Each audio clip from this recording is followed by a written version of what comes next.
Night over the Persian Gulf, silence.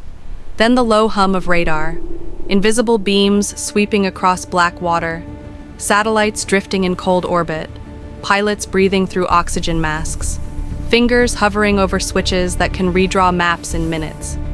Somewhere beneath that sky lies Iran, and above it, a question that has haunted generals, diplomats, and civilians alike.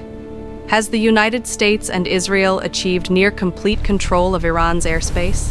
If so, how, and at what cost? For decades, Iran built its defenses around a single memory: humiliation. In 1980, when war erupted between Iran and Iraq, Iranian skies became hunting grounds. Missiles rained down on cities. Oil terminals burned. Civilian airliners were not immune.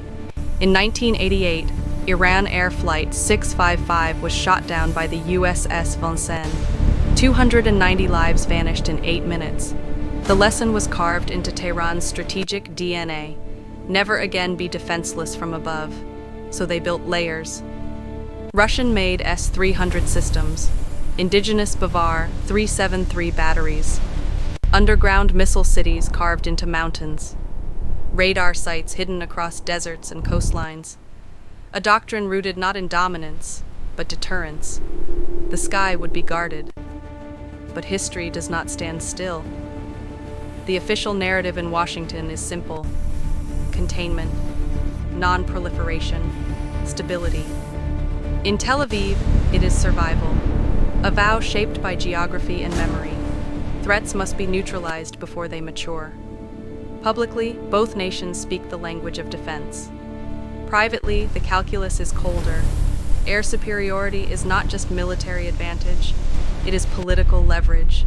It is the ability to strike, to signal, to intimidate, without crossing borders with boots on the ground.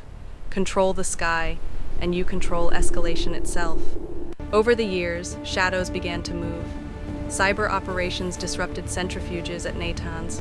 The Stuxnet worm, silent, precise, sabotaged enrichment without a single jet crossing Iranian airspace. Assassinations of nuclear scientists unfolded in broad daylight, carried out with surgical timing. Explosions rocked facilities officially described as accidents. Then came the raids no one claimed. In Syria, Iranian supply lines were repeatedly struck. Weapons convoys destroyed. Air defense systems dismantled before they could be fully operational. Israeli aircraft flew complex routes, sometimes reportedly crossing through neighboring airspace, exploiting radar blind spots and electronic warfare. Each strike carried a message: we can reach you, and if necessary, we can reach further. The United States maintained its own architecture: carrier strike groups in the Gulf, stealth bombers capable of penetrating dense air defenses, forward bases stretching from Qatar to the UAE, surveillance aircraft mapping every signal emitted from Iranian territory.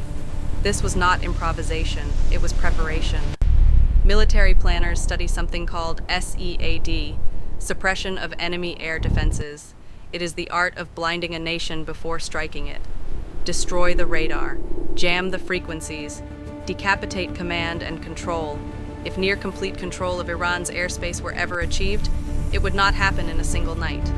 It would be the result of years of mapping, probing, testing, a chess game played in silence.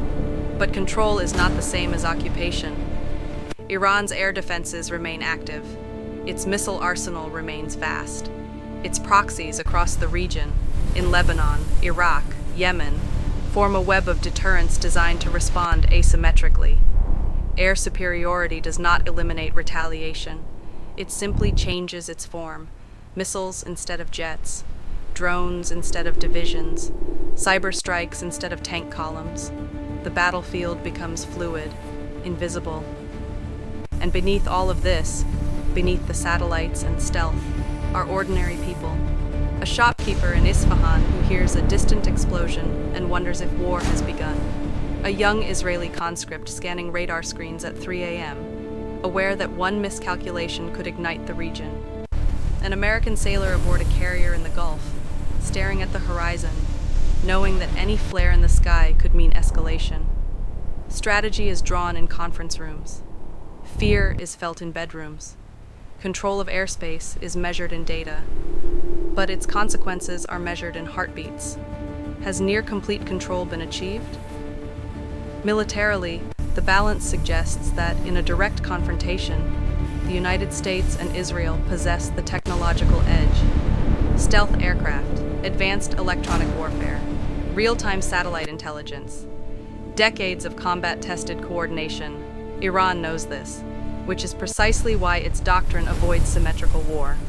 Instead, it invests in survivability, redundancy, underground infrastructure, swarms of drones designed to overwhelm even sophisticated defenses. Control of the sky becomes less decisive when the threat comes from tunnels, from coastlines, from allies beyond borders. Power, in this region, is rarely absolute. It is negotiated through deterrence, displayed through limited strikes, measured through restraint. Each side tests the other, not to win outright, but to shape perception, because perception can prevent war or provoke it. The greater question is not whether one nation can dominate another's airspace, it is what happens if they try. Air dominance is intoxicating. It creates the illusion of clean war, precision strikes, minimal casualties, swift outcomes. But history teaches something darker. From Baghdad to Belgrade, air superiority does not guarantee political victory. It can topple defenses, it can shatter infrastructure, it can cripple command centers. It cannot erase ideology, it cannot extinguish grievance, and it cannot control what rises from rubble. Tonight, Iranian radar screens still glow. American carriers still patrol. Israeli pilots still train for long-range missions that may never be flown. The sky above Iran remains contested, not necessarily by aircraft in constant battle, but by calculations, by deterrence, by red lines drawn and redrawn. Near complete control? Perhaps in capability, but in reality, control in the Middle East is never complete. It is fragile, conditional, dependent on decisions made by men who understand that one misjudgment could turn strategic dominance into regional inferno. The sky looks empty. It is not. It is crowded with intentions. And as long as those intentions remain unresolved, the silence above Iran will never truly mean peace.